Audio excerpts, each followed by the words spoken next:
Menghayal adalah suatu kegiatan menerka-nerka suatu impian yang biasa dilakukan oleh anak-anak, bahkan orang dewasa, di mana biasanya seseorang yang menghayal akan dibutakan oleh impiannya dan melakukan segala cara untuk mencapai impian tersebut.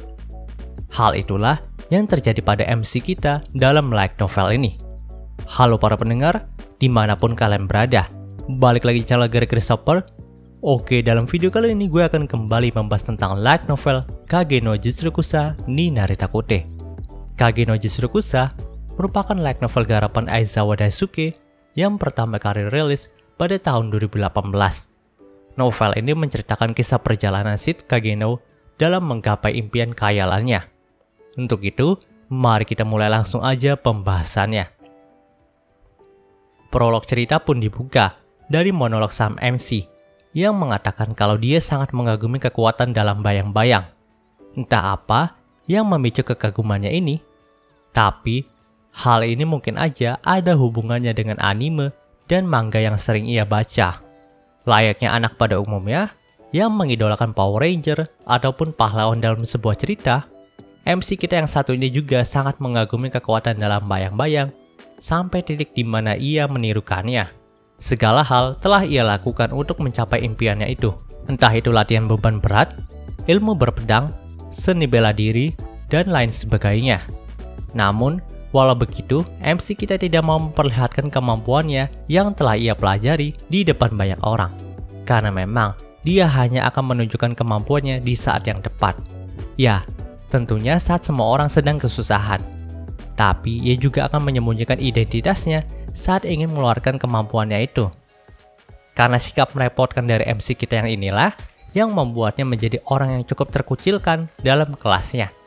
Dia sangat pasif saat berada di kelas, layaknya seorang NPC dalam sebuah game. Tapi, ia akan berlatih keras ketika semua orang tidak melihatnya. Kini, kemampuannya itu sudah sangat hebat. Namun tetap saja MC kita merasa kalau dirinya masih belum cukup kuat jika ingin menjadi kekuatan dalam bayang-bayang. Mungkin ia sudah bisa menghajar beberapa krocos sekaligus. Tapi jika ia dikepung oleh satu grup pasukan tentara bersenjata, maka ia pasti akan kalah. Kalau dia dijatuhkan dengan sebuah bom nuklir, maka ia juga akan mati. Karena alasan itulah yang membuatnya menjadi berpikir nih untuk mencari kekuatan magis yang berada di luar akal manusia. Yaps, kini ia sedang mencari sebuah sihir. Segala cara sudah ia kerahkan dalam mencari sihir, mulai dari bertapa, belajar yoga, dan bahkan sampai menyatu dengan alam. Karena memang ia pikir hanya seseorang yang melewati batas kegilaan atau mendekati kegilaan lah yang bisa mendapatkan sebuah sihir. Namun, mau seberapa keras ia melakukan usahanya, ia tetap tidak bisa mendapatkan sihir. Sampai ketika MC kita pun nampak sudah nggak waras lagi dan menjadi seorang Tarzan yang membenturkan kepalanya ke sebuah batang pohon. Tentu, bukannya sihir yang ia dapat, tapi geger otaklah yang ia rasakan. Namun karena hal itulah, ia bisa melihat dua cahaya aneh yang dianggapnya sebagai sihir. MC kita langsung kegirangan melihat hal itu. Jadi, ia pun langsung mengikuti asal dua cahaya tersebut. Ia berlari dan terus berlari mendekati dua cahaya itu. Ketika jarak mereka sudah dekat, MC kita pun langsung melompat ke arah dua cahaya itu dan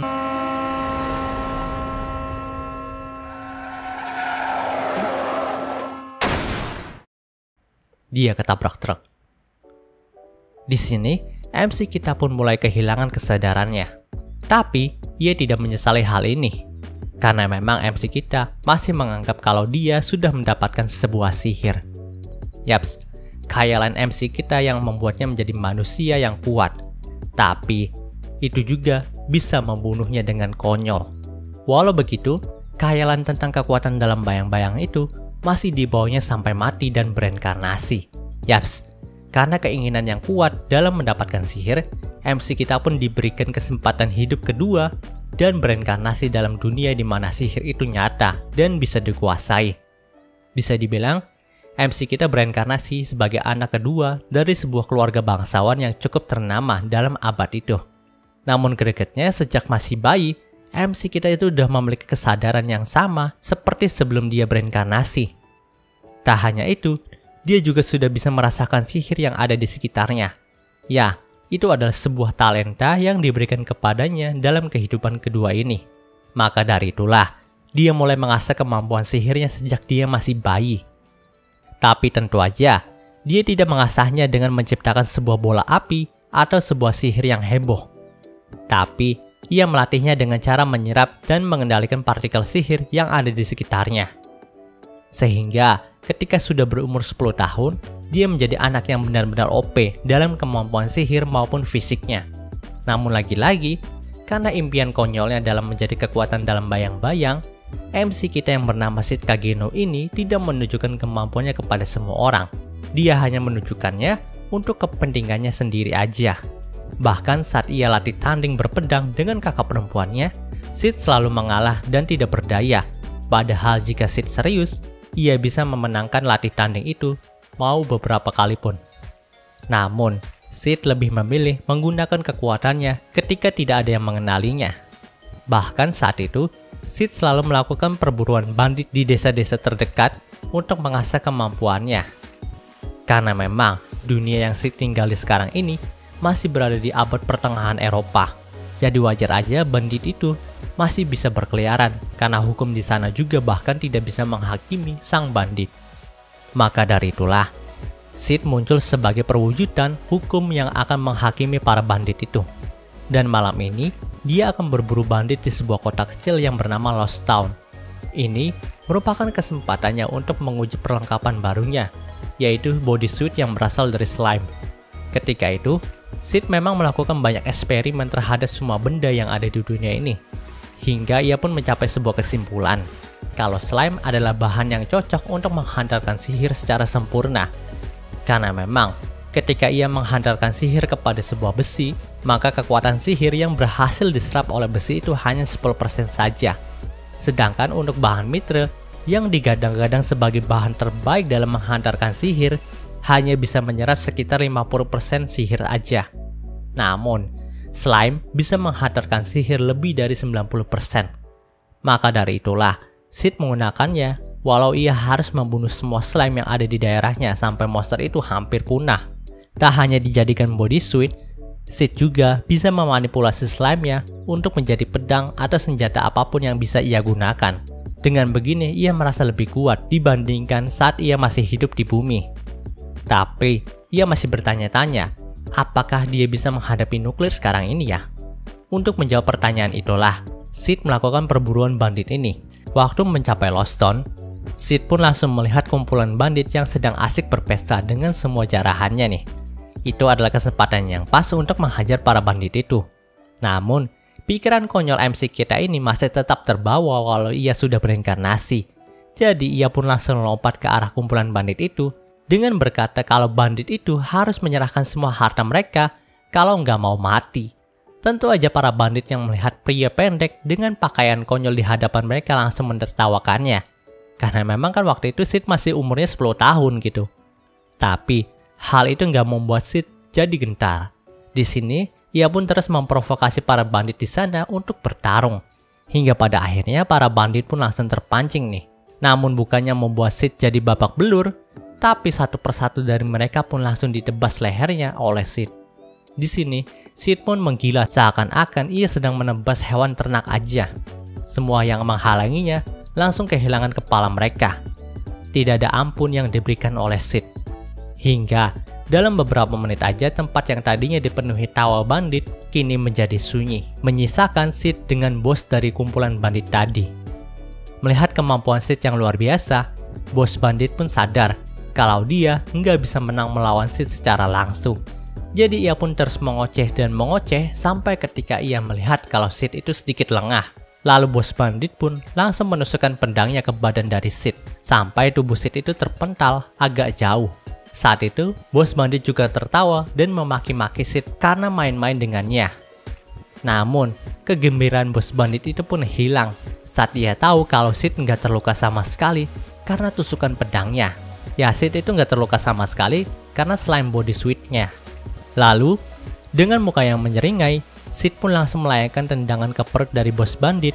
Namun, slime bodysuit yang menyelimuti kaki Sid itu berubah menjadi pedang tajam yang langsung mengoyak tubuh dari bos bandit tadi. Pada akhirnya, Sid pun berhasil mengalahkan semua komplotan bandit itu. Setelah itu, Sid pun langsung menjarah semua harta dari komplotan bandit. Banyak sekali barang berharga dan lukisan tua yang ada di sana. Jika dikalkulasikan, maka Sid bisa mendapatkan puluhan juta zeni jika berhasil menjual semua barang-barang ini. Zeni itu mata uang yang ada di sana ya teman-teman. Oke, lanjut. Namun, pandangan Sid pun tertuju kepada sebuah kandang aneh yang tertutupi oleh terpal. Pada awalnya dia mengira ada seekor hewan yang terkurung di sana. Tapi ketika dilihat lagi, ternyata ada sebuah tubuh manusia busuk yang terkurung di sana. Sid pun tidak bisa memastikan apakah manusia busuk ini laki-laki atau perempuan, karena memang tubuhnya hampir tidak berbentuk lagi. Namun, ada satu hal yang penting yang Sid sadari, kalau tubuh manusia busuk ini memiliki banyak sekali energi sihir. Jadi Sid pun mencapai kesimpulan, kalau manusia ini sudah terkena yang dinamakan kerasukan iblis. Sid pernah mendengar dari gereja setempat, kalau manusia yang terkena kerasukan iblis itu akan membusuk, karena terlalu banyak menyerap energi sihir. Lalu semua orang yang sudah kerasukan iblis juga akan dikucilkan bahkan dijual layaknya hewan peliharaan. Di sini Sid juga berkata, kalau dulu ia pernah terkena gejala kerasukan iblis ini. Tapi karena kemampuan pengendalian sihir dari Sid itu hebat, ia pun bisa terhindar dari kerasukan iblis ini. Tapi Sid tidak ingin tubuh manusia ini terbuang sia-sia. Jadi ia pun akan menjadikannya sebagai bahan eksperimen kekuatan sihir. Setiap hari, Sid pun mengeluarkan energi sihir pembersihnya terhadap tubuh membusuk ini. Perlahan tapi pasti, tubuh membusuk itu pun mulai pulih dan berubah menjadi elf pirang yang cantik. Tentu aja Sid pun sangat kaget, karena pasal yang butuh waktu berbulan-bulan untuk memulihkan tubuh membusuk ini supaya bisa menjadi elf. Tapi nampaknya perjuangannya itu tidak sia-sia. Nah, di sini Sid berniat untuk melepaskan elf itu begitu aja. Karena memang eksperimennya ini udah berhasil, jadi dia itu nggak punya urusan lagi sama elf ini. Namun setelah mendapatkan kesadarannya kembali, sang elf itu menolak pergi begitu aja. Dia pun terus mendesak Sid untuk membiarkan dia membalas budi kepada Sid. Karena memang sebelumnya, ia nampak tidak hidup sama sekali. Tapi karena diobati oleh Sid, ia pun kembali hidup lagi. Ya padahal sih, Sid itu nggak bermaksud nyembuhin sang elf. Namun karena sang elf itu sudah terlanjur berhutang budi seperti itu, jadi Sid pun malah keasikan nih pengen manfaatin dia. Pada akhirnya Sid pun mengangkat elf itu sebagai anak buahnya. Karena memang dalam pikirannya Sid, jika bermain kekuatan dalam bayang-bayang seorang diri itu tidaklah menyenangkan, maka kini dia akan membuat sebuah grup. Lalu Sid pun memberikan sang elf tugas untuk menghentikan kebangkitan iblis Diabolos. Mendengarkan hal itu, sang elf pun kaget nih, karena memang dia hanya taunya kalau iblis Diabolos itu adalah cerita dongeng. Mendengarkan hal itu, Sid pun berkata kalau iblis Diabolos itu nyata, karena memang sewaktu iblis Diabolos itu dibasmi sama 3 pahlawan dari ras manusia, elf dan beastman, dia itu nggak mati sepenuhnya dan hanya tersegel. Tapi sebelum tersegel, iblis Diabolos itu memberikan kutukan kepada keturunan dari 3 pahlawan itu. Kutukannya adalah kalau semua keturunan dari 3 pahlawan tadi akan terkena penyakit turun-temurun yang berhubungan dengan kelebihan energi sihir. Dan hal itu akan membuat tubuh dari semua orang yang terkena kutukan itu membusuk. Maka dari itulah sebenarnya, orang yang terkena kerasukan iblis itu adalah keturunan dari pahlawan yang seharusnya dilindungi dan diobati. Namun ada sebuah organisasi yang dinamakan Ordo Diabolos yang menyebarkan fitnah kalau semua orang yang terkena kerasukan iblis adalah aib yang harus disingkirkan. Padahal faktanya nggak begitu. Bahkan Ordo Diabolos itu menyembunyikan obat dari kerasukan iblis ini. Karena memang mereka itu nggak mau keturunan pahlawan akan menentang rencana mereka yang akan membangkitkan kembali iblis Diabolos dari segelnya. Itulah yang dikatakan Sid kepada sang elf. Yaps, itu adalah 100% cerita karangan dari Sid. Tapi anehnya, si elf ini malah percaya aja sama Sid. Jadi Sid pun sangat kegirangan dan berkata dalam hatinya kalau elf yang satu ini mudah dibodohi. Setelah itu, Sid pun menamai sang elf dengan Alpha karena memang dia adalah anak buah pertamanya. Dan organisasi milik mereka bernama Shadow Garden yang akan mengumpulkan setiap keturunan pahlawan dalam menumpas Ordo Diabolos. Sejak hari itulah Sid juga melatih Alpha bagaimana caranya menggunakan pedang. Nah, Sid kira Alpha adalah seorang pemula, namun nyatanya Alpha cukup mahir dalam menggunakan pedang. Dan cerita di part ini pun berakhir. Oke, mungkin dulu pembahasan dari light novel Kage no Jitsurokusan kali ini. Jika kalian suka video ini, jangan lupa untuk like, komen, dan juga subscribe ya, dan juga share agar gue lebih semangat lagi dalam membuat video dalam channel ini. Terima kasih telah mendengarkan sampai detik ini. Gue Gary Christopher, signing off.